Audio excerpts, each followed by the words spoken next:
چا چې ټول ټاکنو کې پاچا انتخاب کړی دی رایه ورکوئ خو نتیجه به یې بې خونده وي وخته ستا پاچا تور اوباما انتخاب کړی دی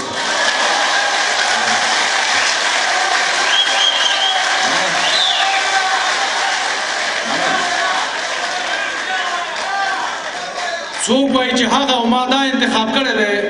چا چې ټول ټاکنو کې پاچا انتخاب کړی دی رایه ورکوئ خو نتیجه به یې بې خونده وي وخته ستا پاچا تور اوباما انتخاب کړی دی ځوانانو دپاره یو دوه هایکوګانې دي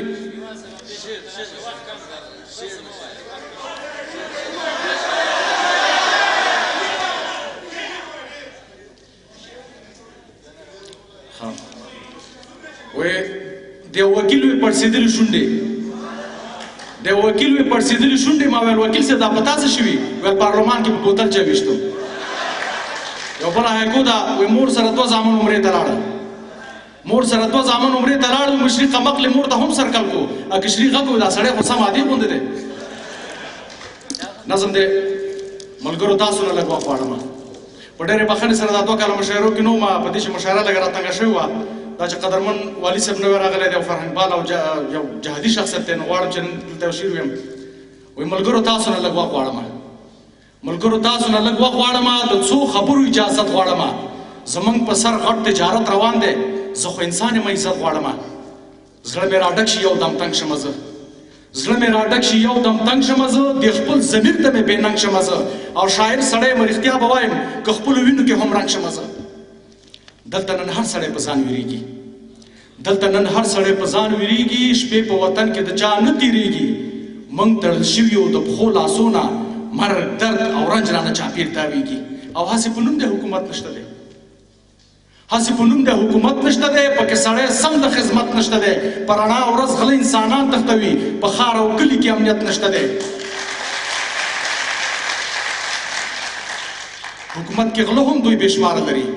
حکومت کې غله هم دوی بې شماره لري په اختطاف کې پوره لاره لري کوم تښتونکی چا په دار ولیده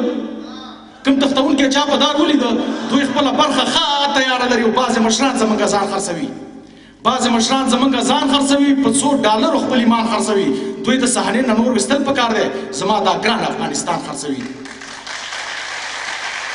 او کابینه جوړه که په جبر نه وی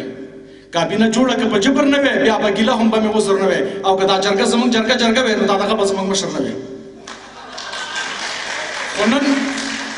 خو نن کابینه جوړه که په جبر نه وی بیا به ګیله هم به مې وزر نه وی که دا جرګې زموږ جرګې وي نو دا دغه به زموږ مشر نه وی خو نن موږ یو سړی د سر نه لرو وطن مو وران دی انجینر نه لرو دلته مریض لري پاکستان ته یوړو داسې تکړه موږ یو ډاکټر نه لرو او بې عزته خلک عزت په نوم شرمېږي والي صاحب بې عزته خلک عزت په نوم شرمېږي داسې خلک شته افغانیت په نوم شرمېږي او دا مهاجر خو نه د دین نه د سادین شول بې منطقه د ملت په نوم شرمېږي اوې نوې خبره راشئ دا واورئ نوې خبره راشئ دا واورئ د عقلمند دوستم وینا واورئ وی اول از هم اوباما صاحب سلام قبول کو همین جواشن از طرف این پیام قبول کو در کشیدن نیروهای تا جلا نکنید شما شهید دادیم که این خاک را تخلیه نکنید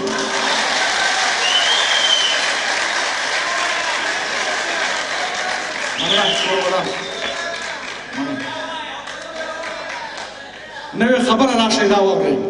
نوې خبره راشئ دا واورئ د عقلمند دوستم وینا واورئ وی اول از هم اوباما صاحب سلام قبول کو همین جواشن از طرف این پیام قبول کو در کشیدن نیروهای تا جلا نکنید شما شهید دادیم که این خاک را تخلیه نکنید او جنگ لاتو بشی او سور بنشي جنگ لاتو بشي او سور بنشي افغانستان زما جوړ بنشي تر څو چې داسې خاینان ژوندي وي بل چې د ده کسان د ده په شان کسان ژوندي وي یو خواته سور بل خواته تور مې وژني یو خواته سور بل خواته تور مې وژني ما د دې خپل د لاس دا لور مې وژني او را باندې رنګارنګ ټاپې لګوي والله چې خپل سکنی ورور مې وژني او آخر کې وایي که وران کو چا بخښنه ډېره زیات غواړم که وران کو چا نوم به یې نه اخلمه وطن مې بیا نوم به یې نه اخلمه او عجب مخلوق دی شکیوال پرهیزویم د دوی خو نیا نوم به یې نه اخلمه